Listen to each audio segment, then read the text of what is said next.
चलिए जानते हैं छत्तीसगढ़ की 25 बड़ी खबरों को सिर्फ 10 मिनट में। लेकिन उससे पहले वीडियो को लाइक और चैनल को सब्सक्राइब जरूर करें। रायपुर में महिला बीएलओ को साड़ी खींचकर मारी। रायपुर के काली माता वार्ड में एक महिला ने बीएलओ से मारपीट की और गाली गलौज की घटना को अंजाम दिया। जानकारी के अनुसार महिला बीएलओ से एसआईआर फॉर्म घर पहुंचाने की मांग कर रही थी। फॉर्म में देरी होने पर उसने पहले गाली गलौज की और फिर हाथापाई तक कर दी। ये घटना सोशल मीडिया पर वीडियो के रूप में वायरल हो गई है। स्थानीय लोग इस व्यवहार से नाराज हैं और महिला के रवैये की निंदा कर रहे हैं। फिलहाल इस मामले में कोई आधिकारिक शिकायत दर्ज नहीं की गई है, लेकिन पूरे इलाके में ये घटना चर्चा का विषय बन गई है।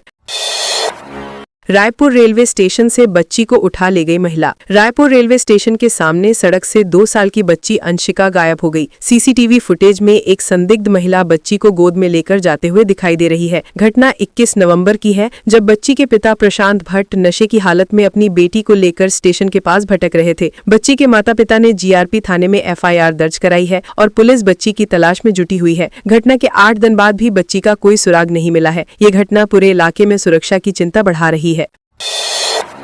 मैनपाट में बॉक्साइट खदान का विरोध, ग्रामीणों ने उखाड़ा पंडाल। छत्तीसगढ़ के मैनपाट में पर्यावरणीय जन सुनवाई के लिए लगाए गए पंडाल को ग्रामीणों ने उखाड़ दिया। मैनपाट के कंडाराजा और उरंगा में बॉक्साइट खदान निजी कंपनी मां 1120 कुदरगढ़ी एल्यूमिना प्राइवेट लिमिटेड को आवंटित की गई है। जिला पंचायत सदस्य रत्नी नाग सहित ग्रामीणों का कहना है कि खदान से पर्यावरण और स्थानीय जीवन पर बुरा असर पड़ेगा। ग्रामीणों का विरोध शांतिपूर्ण नहीं रहा और उन्होंने पंडाल उखाड़कर अपनी नाराजगी जाहिर की। अधिकारियों ने मामले की समीक्षा शुरू कर दी है और ग्रामीणों से बातचीत की कोशिशें जारी हैं। 17 आदिवासी परिवार एसआईआर फॉर्म लेने से इनकार। कांकेर जिले की ग्राम पंचायत लेनदारा में 17 आदिवासी परिवार एसआईआर अभियान के तहत फॉर्म लेने और सरकारी योजनाओं से जुड़ने से साफ इनकार कर रहे हैं। ये परिवार पिछले कई चुनावों से मतदान नहीं कर रहे हैं। पहले इनके नाम से राशन आता था, लेकिन अब इनका कोटा रद्द कर दिया गया है। अधिकारियों ने कई बार समझाने का प्रयास किया, लेकिन परिवार बातचीत करने को तैयार नहीं है। प्रशासन स्थानीय स्तर पर चिंतित है, क्योंकि ये स्थिति सरकारी योजनाओं के क्रियान्वयन और आदिवासी विकास में बाधा डाल सकती है।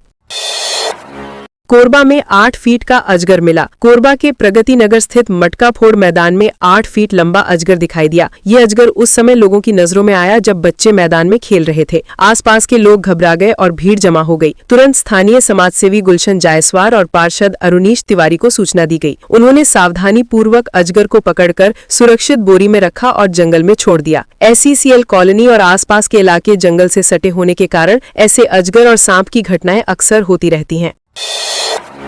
धमतरी में पंजीयक कार्यालय का हाल जर्जर। धमतरी में 77 लाख रुपए की लागत से बने जिला पंजीयक कार्यालय भवन महज 3.5 साल में जर्जर हो गया है। भवन में दरारें और जमीन धंसने की शिकायतें सामने आई हैं। कलेक्टर अविनाश मिश्रा ने मामले का संज्ञान लेते हुए जांच के आदेश दिए हैं। भवन में रोजाना सैकड़ों लोग पंजीकरण और रजिस्ट्री के लिए आते हैं। कर्मचारी कह रहे हैं कि उन्हें जान जोखिम में डालकर काम करना पड़ता है। ये घटना प्रशासनिक कार्यों की विश्वसनीयता और सुरक्षा पर गंभीर सवाल खड़े करती है।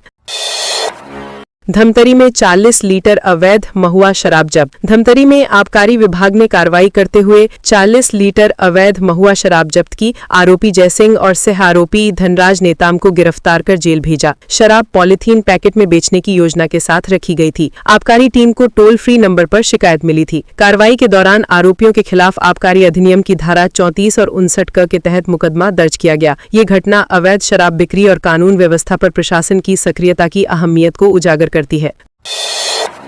दुर्ग बाल सुधार गृह से भागे 7 नाबालिग। दुर्ग जिले के पुलगांव बाल सुधार गृह से 7 नाबालिग रात में फरार हो गए। पुलिस ने 4 बच्चों को पकड़ लिया, लेकिन 3 अभी भी लापता है। ये घटना 28 नवंबर की रात की है। बाल सुधार गृह महिला बाल विकास विभाग द्वारा संचालित है। पिछले महीने भी इसी प्रकार की घटना हुई थी। लगातार घट रही घटनाओं के बावजूद सुरक्षा व्यवस्था पर सवाल उठ रहे हैं। अधिकारियों की लापरवाही के चलते बच्चों की सुरक्षा सुनिश्चित करना अब चुनौती बन गया है। शिफ्टिंग के 10 दिन बाद भी शुरू नहीं हुई चौपाटी। रायपुर के एनआईटी चौपाटी को आमानाका शिफ्ट किए 10 दिन हो गए हैं, लेकिन नई जगह पर हालात पूरी तरह अव्यवस्थित है। 60 दुकानों में से कोई भी दुकान अभी तक शुरू नहीं हो पाई है। नई जगह पर सफाई, रोशनी और बुनियादी सुविधाओं का अभाव है। इलाका इतना सुनसान है कि न दुकानदार जाने की हिम्मत कर रहे हैं, न ग्राहक। 21 नवंबर को भारी विवादों के बीच चौपाटी हटाई और शिफ्ट की गई थी। उस दिन कांग्रेस के नेता और पुलिस के बीच झूमाझट्टी हुई थी। कई कार्यकर्ताओं को हिरासत में लेकर जेल भेजा गया। अब भी नई जगह पूरी तरह तैयार नहीं है। राजस्व मंत्री ने तहसील कार्यालय भवन का उद्घाटन किया। राजस्व मंत्री टंकराम वर्मा ने बलौदा बाजार के नगर पंचायत टुंडरा में 71.12 लाख रुपए लागत से निर्मित तहसील कार्यालय भवन का उद्घाटन किया। इसके अलावा 1.21 करोड़ रुपए की लागत वाले हायर सेकेंडरी स्कूल भवन की आधारशिला भी रखी गई। मंत्री ने कहा कि इन परियोजनाओं से प्रशासनिक दक्षता, शैक्षिक सुविधाओं और बुनियादी ढांचे में सुधार आएगा। उन्होंने तहसील परिसर में बाउंड्री वॉल निर्माण की भी घोषणा की। कार्यक्रम हायर सेकेंडरी स्कूल के खेल मैदान में आयोजित हुआ, जिसमें स्थानीय प्रतिनिधि और अधिकारी मौजूद थे।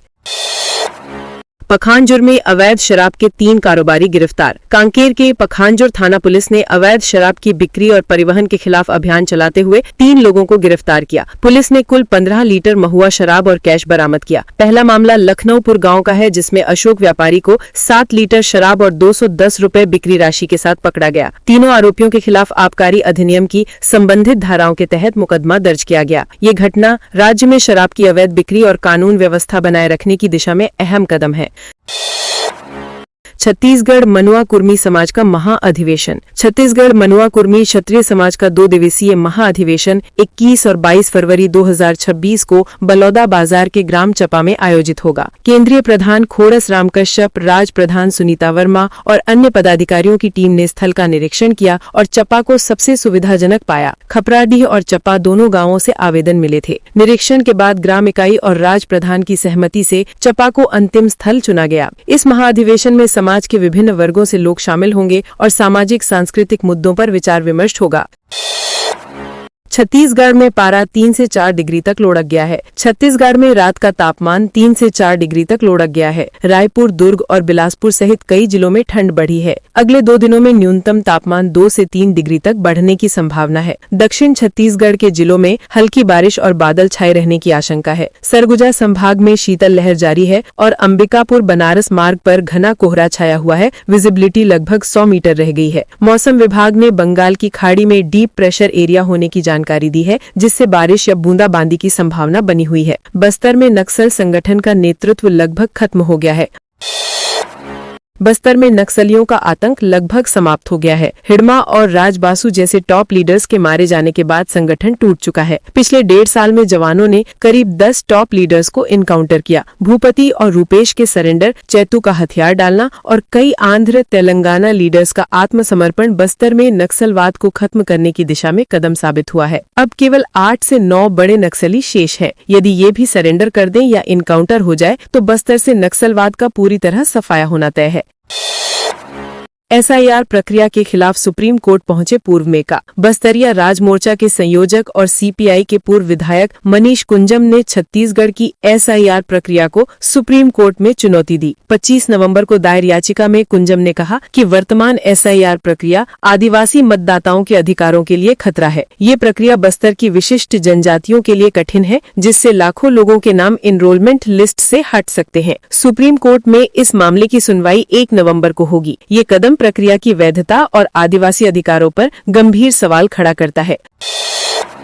जमीन रजिस्ट्री की नई गाइडलाइन, कांग्रेस ने फूका पुतला। छत्तीसगढ़ में जमीन की रजिस्ट्री की नई गाइडलाइन के विरोध में जिला कांग्रेस कमेटी सरगुजा ने भाजपा सरकार का पुतला फूका। नई गाइडलाइन के तहत अब जमीन की कीमत उसके मार्केट मूल्य पर तय होगी और रजिस्ट्री शुल्क 4% रहेगा। कांग्रेस का कहना है कि इससे आम लोगों पर आर्थिक बोझ बढ़ जाएगा। पहले जमीन की कीमत पर 30% की छूट मिलती थी। कांग्रेस जिला अध्यक्ष बालकृष्ण पाठक ने बताया कि नई व्यवस्था से भूमि रजिस्ट्री महंगी हो जाएगी और आम जनता के लिए इसे पूरा करना कठिन हो जाएगा।